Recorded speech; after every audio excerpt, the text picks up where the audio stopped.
ibu-ibu atau ibu-ibu bapak-bapak dulu ya, supaya ada lebih ini perspektif gender gitu, tapi tidak berlaku untuk Ibu Putri Sambo di sini harusnya ya. Oke, terima kasih saya dipercaya untuk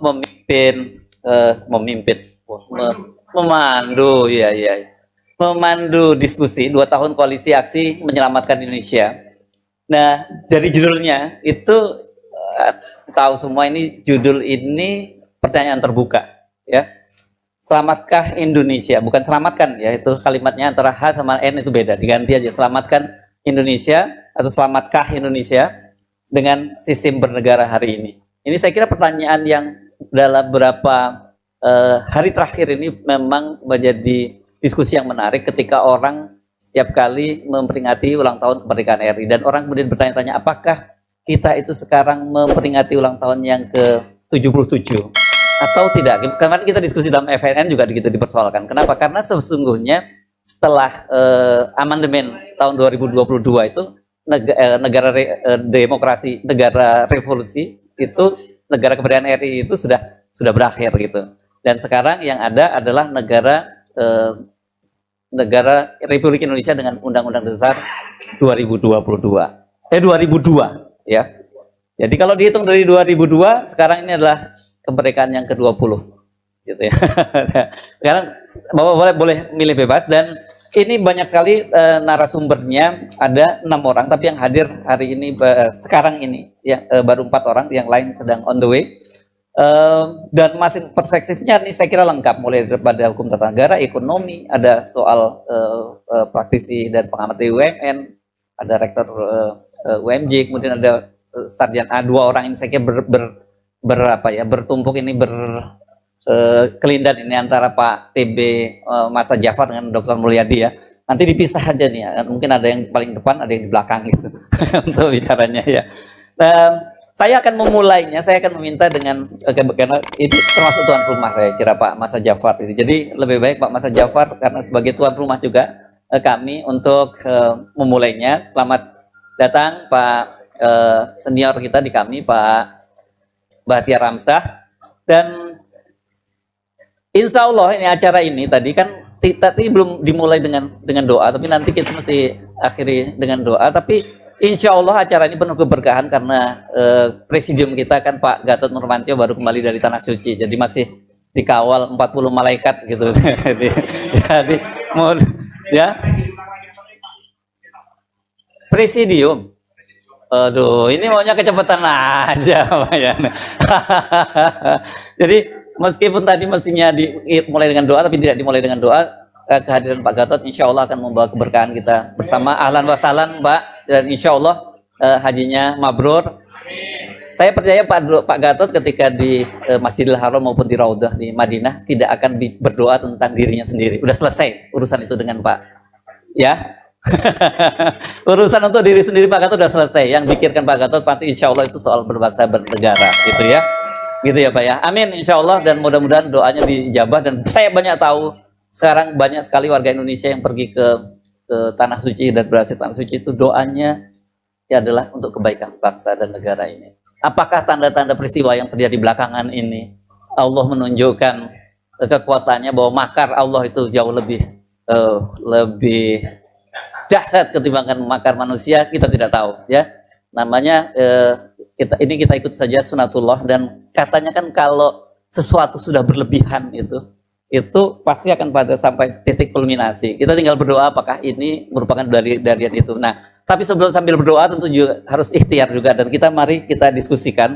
Tetapi saya ingin agar diskusi ini sebenarnya tidak hanya berhenti pada diskusi, tapi ada rekomendasi aksi yang lebih konkret. Silakan Pak Dr. Masa Jafar dulu.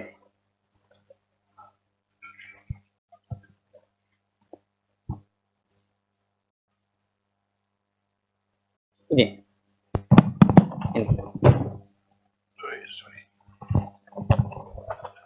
Baik, terima kasih Mas Resu. Yang saya hormati Pak Gatot, Presidium kami, Pak Dr. MS Kaban, abang kita, Bang Senior, Bang Bahtiar Ramsah, dan rekan-rekan aktivis semua. para pembicara. Jangan nomor. Assalamualaikum warahmatullahi wabarakatuh. Saya singkat. Jadi persoalan politik ini sebenarnya cara membacanya, saya kira para sarjana itu sudah mendefinisikan, bahkan memberikan satu model kepolitikan Indonesia, baik yang ditulis oleh para Indonesianis, ya, peneliti luar, maupun juga beberapa ilmuwan sosial politik yang ada di tanah air kita. Saya kira bisa dibaca buku. Ada Richard Robinson, saya kira banyak sekali ya, banyak sekali. Saya nggak perlu sebut. Benedict Anderson, banyak sekali. Kemudian dilanjutkan ada Ari Budiman, ada Motor Masud, banyak sekali. Dari bacaan itu semua ada irisan pada 3 variabel. 1, struktur kekuasaan. 2, struktur ekonomi. 3, hukum sebagai instrumen kekuasaan. 3 ini selalu dia beriringan dan itu digunakan untuk membangun konsolidasi kekuasaan, mempertahankan kekuasaan, juga bagaimana merespon reaksi dari barisan kekuatan kritis oposisi. 3 ini. Nah, oleh karena itu, konstitusi yang dirumuskan oleh founding fathers kita, jadi yang saya sebutkan tadi 3 variabel itu adalah struktur yang eksis, real, the real politics. Ini real, hari-hari yang kita hadapi ini. Itu satu. Yang kedua adalah pelembagaan politik. Ya, ada demokrasi, yes, ada parlemen, ya, ada partai, ya. Tetapi 2 ini tidak, nggak matching, betul. Nah, kita terlalu banyak sibuk ngurusi yang formal ini, yang pelembagaan ini. Padahal setelah reformasi 20 tahun, kalau pendekatan itu demokrasi kita sangat mudah, karena absen itu hampir berapa? 40 tahun lebih. Jadi tradisi demokrasi itu belum tumbuh. Pelembagaan demokrasi juga belum begitu kuat. Apalagi kalau kita bicara kesadaran atau kultur demokrasi. Jadi orang diinjak-injak sampai setengah mati juga nggak ngelawan, istilahnya begitu, maaf kasarnya begitu. Jadi kesadaran politik warga negara itu tidak sebagaimana yang kita harapkan atau kita lihat pada negara lain. Ya. Kalau negara lain soal pajak aja bisa ribut. Malaysia yang kita anggap negara kerajaan, tetapi kenaikan harga kebutuhan pokok itu bisa ribut, parlemen itu bisa ribut. Itu padahal demokrasi itu tidak sehebat kita. Tetapi yang menyangkut kebijakan-kebijakan, yang menyangkut hajat hidup orang banyak, itu boleh kita katakan itu menjadi concern. Concern pada para anggota parlemen, dia mau oposisi mau tidak, mereka sangat concern. Itu yang pernah saya amati gitu ya. Jadi kita lihat ada keunikan yang kita coba compare kita itu. Nah, oleh karenanya yang ingin saya katakan ada satu kontinuitas pada struktur masyarakat kolonial. Jadi sebenarnya di Republik ini yang berkuasa itu adalah orang-orang yang memiliki modal. Baik itu karena ada penjajahan, kemudian ada kalau dalam analisis sosiologi politik, saya kira hampir di dunia ketiga. Jadi di puncak itu adalah kolonial. Kemudian ada middle class-nya, itu adalah perpanjangan dari kekuatan kolonial. Nah, baru rakyat jelata. Dan kalau kita lihat 2 kelas ini, ya, itu tidak imbang. Tidak imbang. Nah, oleh karena itu saya bisa memahami spirit Bung Hatta mengatakan bahwa kedaulatan ekonomi, kedaulatan politik itu sesuatu yang tidak bisa dipisahkan. Tidak mungkin ada kedaulatan rakyat kalau kedaulatan ekonomi rakyat tidak terjadi. Itu nonsense. Nah, ini kalau kita baca teori pengalaman negara-negara Eropa tentang posisi middle class, ya, itu tidak terjadi. Ada middle class di kita, tetapi kita bisa lihat dari 2 sudut pandang. Satu, middle class dalam pengertian satu kelas, dua ekonomi. Kalau yang satu ya banyaklah sarjana ini kan kualifikasi sarjana kan luar biasa. Banyak sekali, orang pintar banyak sekali. Yang kedua dari sudut ekonomi, berapa pertumbuhan kelas menengah ekonomi yang dicangkok maupun yang tumbuh secara mandiri, independen. Kecil sekali. Christian Wibisono dulu pernah coba memposisikan itu. Jadi yang betul-betul middle class ya, di sudut ekonomi itu, pengusaha-pengusaha saudagar yang tangguh itu sekitar nggak sampai 3%. Jadi selebihnya itu banyak kabir-kabir. Kalau sekarang apa istilahnya itu? Karena fasilitas negara. Jadi kalau penguasanya sebagai topangannya bangkrut, jatuh ya dia juga jatuh. Jadi dia di dalam konstelasi politik, di dalam pertarungan politik, dia tidak menentukan. Tidak menentukan. Nah, jadi kalau kita lihat itu, saya kira salah satu problem kita itu adalah absennya middle class. Nah, kenapa? Supaya kita realistis melihatnya. Ini kita lihat beberapa momentum ya politik udah berulang-ulang ini. Bahkan yang terakhir itu. Tapi santai-santai aja tuh. Gak ada tanda-tanda itu ya. Saya juga pusing. Kampus juga begitu ya. Nah, kita melihat dari perspektif middle class itu, apa artinya memang middle class kita itu sangat lemah. Itu yang pertama. Yang kedua, baik lemah secara ekonomi karena dia sangat bergantung. Jadi kalau sedikit diancam dia ancaman itu juga efektif untuk kampus. Jadi kalau pangkatnya nggak diurus, karena apa dia itu ketergantungan pada masa depan karirnya. Jadi banyak sekali ya. Nah itu ya beberapa variabel. Nah oleh karenanya saya kembali lagi. Jadi sejak kemerdekaan perubahan struktur sosioekonomi dan juga politik itu tidak mengalami suatu perubahan yang cukup signifikan. Ya sistemnya berubah, tapi pemainnya tetap itu aja. Dan rejim yang pernah berkuasa itu juga gagal menaikkan middle class. Ya, Pak Harto itu kan baru terakhir Pak Harto.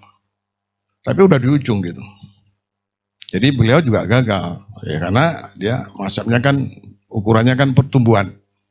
Tetapi berapa banyak kelas menengah yang tidak hanya di kota juga di desa-desa.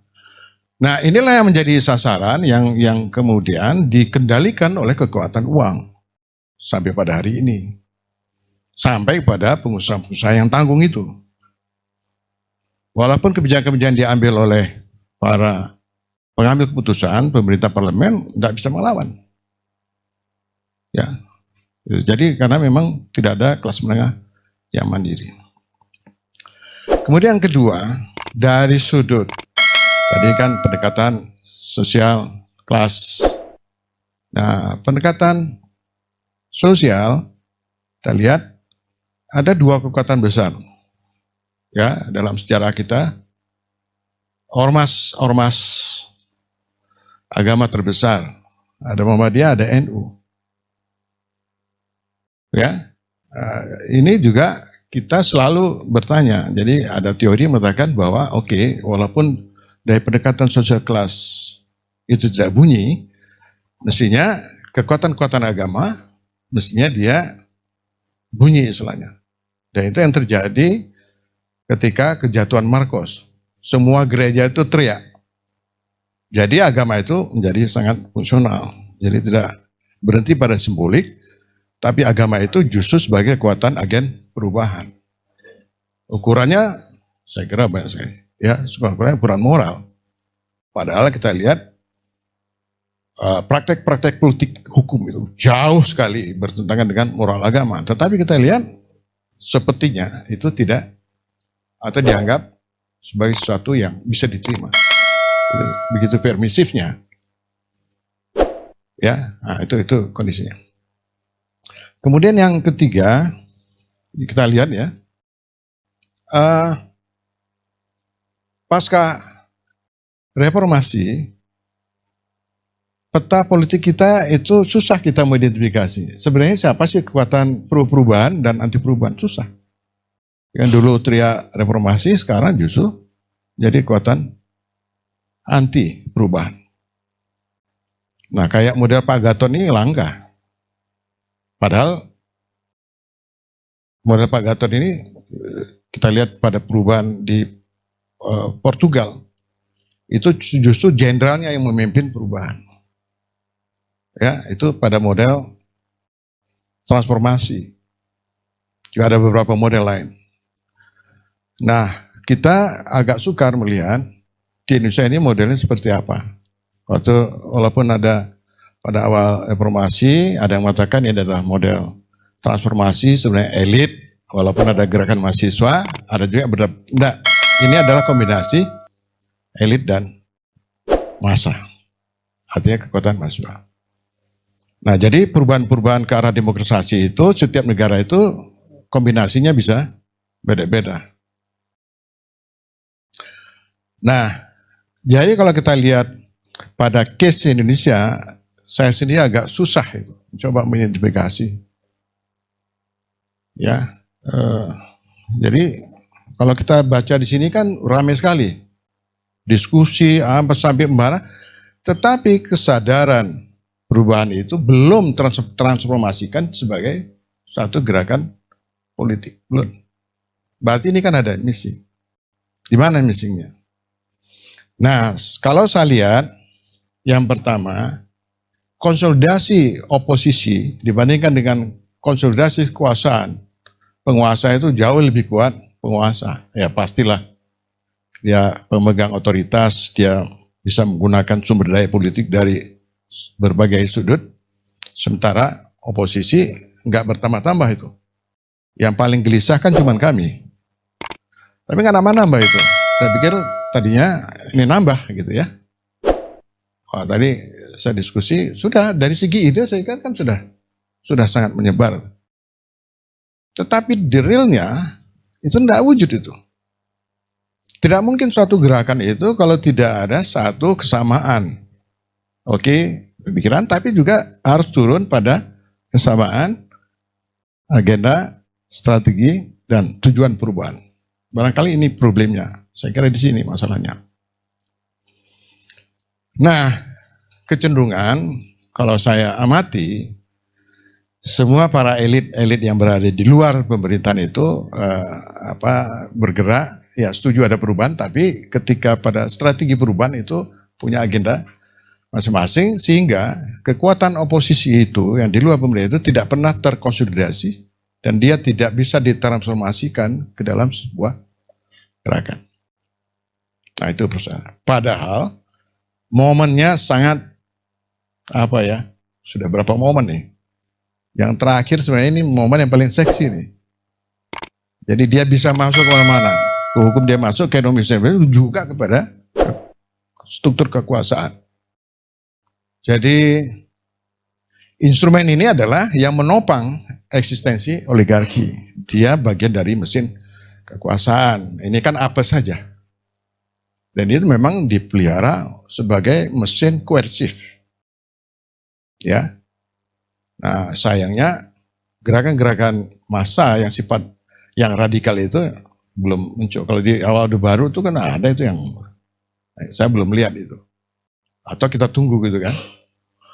Nah, jadi yang terakhir saya ingin katakan, barangkali saya kira tepat, sudah harus dievaluasi.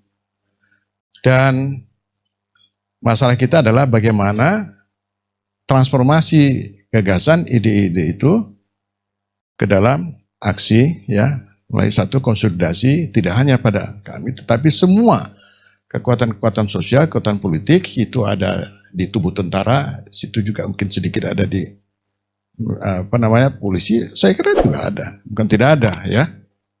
Semua elemen ada. Nah, itu kita harus menemukan jejak-jejak itu. Kalau ini bisa ditarik, saya kira itu barangkali transformasi itu bisa didorong dengan pola transformasi dan replacement. Jadi ada dua kombinasi, atas dan bawah. Kalau atas saja tidak bisa. Kenapa? Kita berkepentingan supaya kalau kita katakan bahwa ini adalah kelanjutan dari gerakan reformasi, maka gerakan reformasi itu belum berhenti. Karena banyak agenda reformasi itu belum terwujud. Baik di bidang hukum, politik, apalagi di bidang ekonomi. Saya kira itu sebagai satu pengantar. Karena waktu, terima kasih. Sebelum Anda mengakhiri itu, ada satu pertanyaan saya kira yang menggoda kita ya, dengan fenomena terakhir tadi. Meskipun tadi Pak Masa tidak menyebut, ya tentu saja fenomena yang terjadi, fenomena Verdi Sambo ya. Banyak orang yang mengingatkan pada saya, ini ada satu, mohon maaf, ini bukan persoalan etnis ya, saya ingin ngomong ini dari sisi ilmiah. Ada satu orang Batak yang jadi korban, dan kemudian seluruh orang Batak itu bergerak bersatu. Apakah karena strukturnya? Ini saya pertanyaan, ini serius bukan soal etnis ya, tapi apakah karena struktur kita secara sosioantropologis itu adalah mayoritas etnis Jawa yang punya culture nerimo gitu. Jadi ya nggak terjadi apa-apa. Kemarin ada juga yang menyampaikan pada saya, kalau ini katakanlah si polisinya ini, mohon maaf sekali lagi ini bukan ini orang Jawa, mungkin nggak akan terjadi semacam itu. Apa ada nggak dari sisi kajian ilmu politik pemahaman semacam itu? Saya kira sudah banyak. Jadi political culture Japanese itu kan lebih kompromi. Ya, saya kira sudah banyak. Hanya saja dia memang tenang, terima.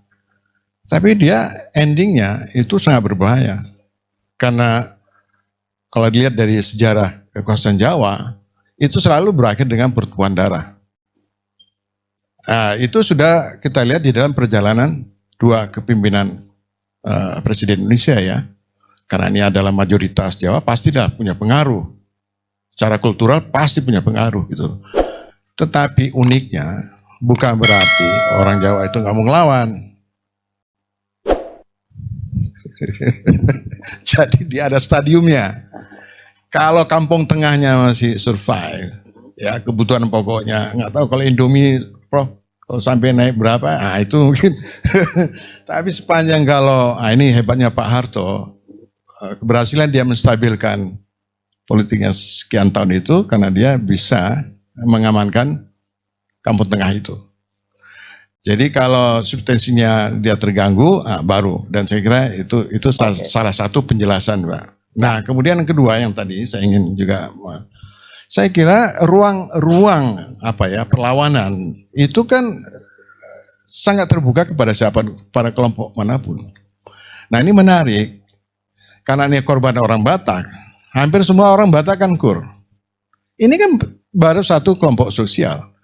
Dan sebenarnya ini juga bisa berkembang pada kelompok-kelompok lain. Misalkan kenapa kasus Habib Rizik itu hanya berhenti pada kelompok FPI. Dia tidak merambah. Padahal ini ada persoalan moral, soal kemanusiaan, soal hukum, juga soal politik. Tetapi itu yang saya bilang. Bagaimana tentang NU dan Muhammadiyah. Ini kan yang dibicarakan itu bukan soal Habib Riziknya. Tetapi pelanggaran moral, ya, pelanggaran etik, pelanggaran hak asasi manusia itu di Quran itu tidak boleh. Jadi kalau agama hanya sifat rutinitas kemudian menutup mata pada hal seperti itu, oleh karena itu memang agama itu belum memberikan satu pengaruh pada perubahan sosial. Ya, itu repot kita. Mestinya kan agama mayoritas itu mestinya ya, ini kan hipotesisnya, itu dia berbanding lurus dengan agenda perubahan, sebagaimana juga agama-agama lain ya di banyak negara gitu ya. Kira-kira seperti itu. Ya. Terima kasih. Terima kasih Pak TB Masa Jafar. Kita beri aplaus ya. Tadi karena disinggung kampung tengah, ini berkaitan dengan masalah ekonomi ya. Saya ingin pindah ke Mas Antoni Budiawan. Apakah betul Indonesia itu tidak bisa menuju ke Sri Lanka karena kita punya Sri Mulyani? Atau terlalu banyak Sri Mulyani kita bisa menuju kepada Sri Lanka gitu. Sekarang ini kalau kita amati, sudah ada saya melihat ada satu dirijen ya, ada satu orkestra itu di kalangan pemerintah mulai bicara tentang eh, betapa besarnya subsidi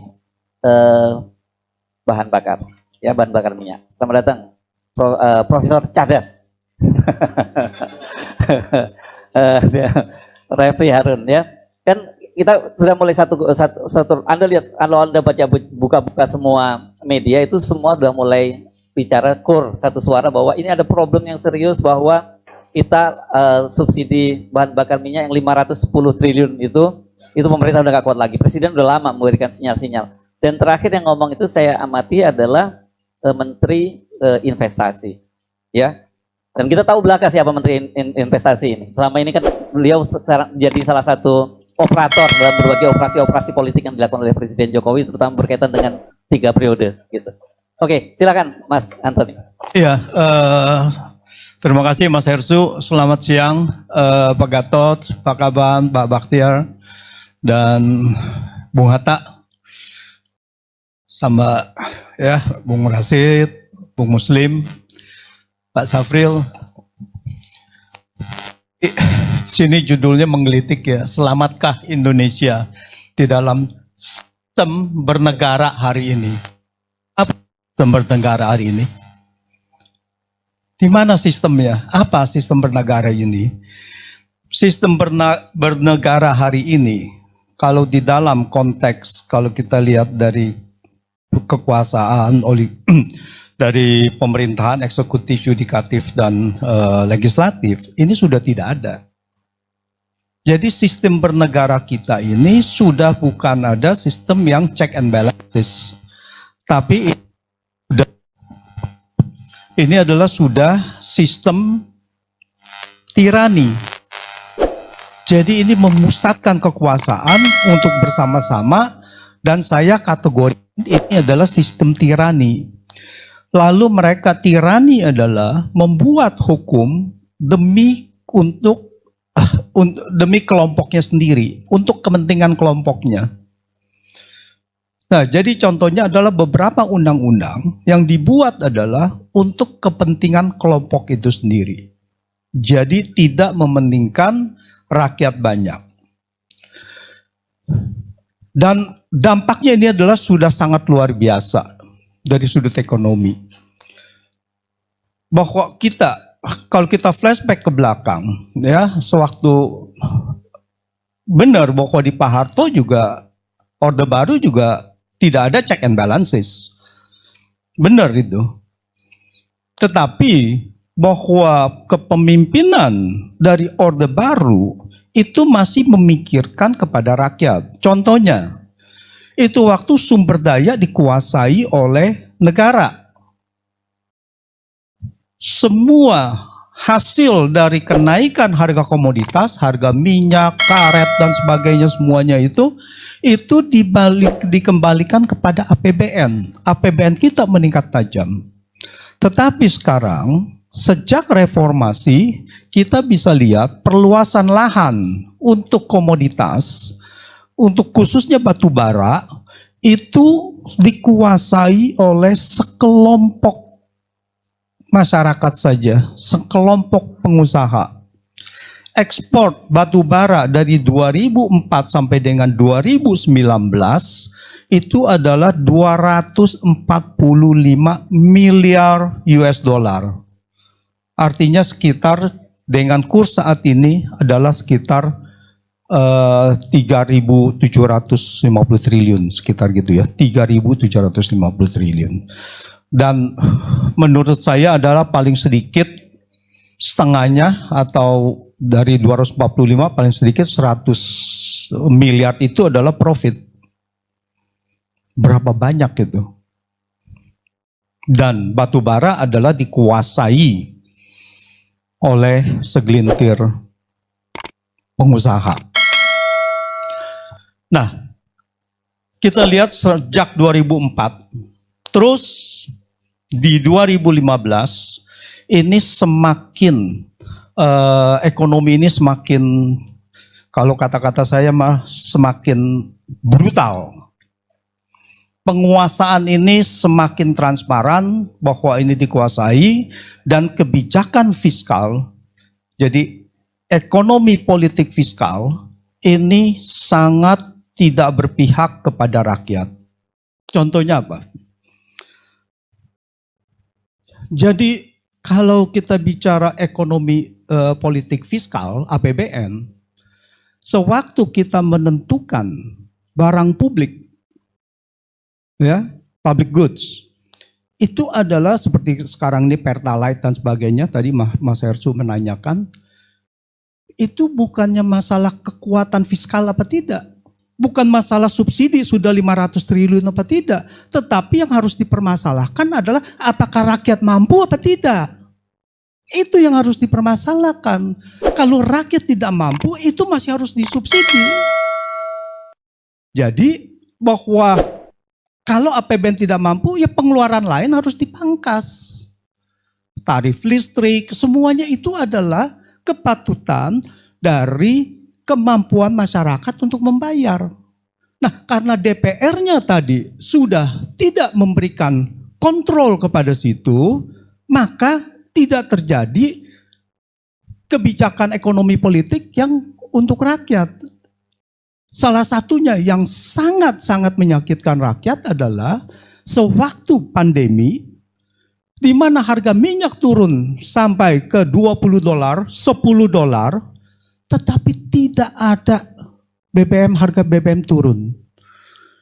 Ini adalah benar-benar kejahatan terhadap rakyat. Begitu naik, langsung naiknya cepat sekali. Nah, ini yang dimaksud dengan ekonomi politik fiskal kita. Ini sangat tidak pro rakyat, malah menzalimi, malah mencederai rakyat. Dampak dari DPR tidak ada fungsinya, tidak memainkan fungsi itu optimal. Proyek-proyek ini, proyek infrastruktur, ini membengkaknya itu bukan kalau dulu masih puluhan miliar dan ratusan miliar mata kita sudah melotot. Sekarang ini triliunan. Jalan tol, Cilincing, Cibitung, itu biaya proyek naik dari sekitar 4 triliun menjadi 10,2 triliun. Bayangkan, biaya membengkak dari 4 triliun menjadi 10,2 triliun. Dan itu menjadi salah satu biaya pembangunan tol yang termahal di dunia. Dan juga kereta cepat. Cost overrun-nya, biaya bengkaknya adalah 1,9 miliar dolar. Setara dengan 28 triliun. Itu pembengkakan. Bagaimana bisa proyek 6 triliun bengkaknya 2 triliun sepertiga, lebih dari 30%. Apa bengkaknya? Kalau kita lihat dari 6 miliar saja, itu adalah sudah salah satu yang termahal. Kalau harga proyek yang sama di China, itu cuma maksimum 3 miliar. Karena dia 21 juta dolar per kilometer. Kita cuma ada 142 kilometer. Jadi kalau dengan harga seperti sekarang menjadi 8 triliun, itu kurang lebih kita sama dengan pembangunan kereta cepat yang paling mahal di dunia, di California. 50 juta per kilometer. Kita lebih dari situ juga, kurang lebih sama. Jadi bayangkan di Indonesia dengan 142 kilometer kereta cepat, lalu biaya proyeknya itu yang menjadi termahal di dunia. Tapi apa rakyat bisa apa? DPR sudah begitu. Jadi pasti kalau ini berlanjut, pasti kalau ini 2024 berlanjut seperti ini, pasti negara ini tidak selamat. Saya jamin itu.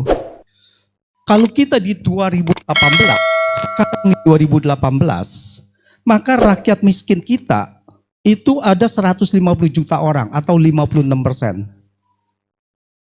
Menurut Bank Dunia. Tahun 2020 itu masih di atas 50%. Itu yang mempunyai pendapatan hanya 1 juta rupiah per bulan, per orang. Bayangkan, Kalau itu menjadi 2 juta pendapatan yang per orang per bulan 2 juta, itu berapa rakyat kita? Itu mungkin tadi yang dikatakan 80%, lebih dari 80% yang mempunyai pendapatan 2 juta ke bawah. Apakah kita merdeka?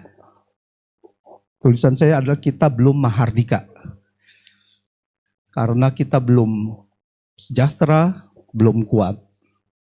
Nah, sekarang kita merenung, kenapa begini? Kenapa pemerintah kok begitu banyak duit semester 2 ini, APBN surplus, kenapa tidak diberikan kepada rakyat? Sekarang saya merenung, saya melihat bagaimana Stalin mempertahankan kekuasaannya.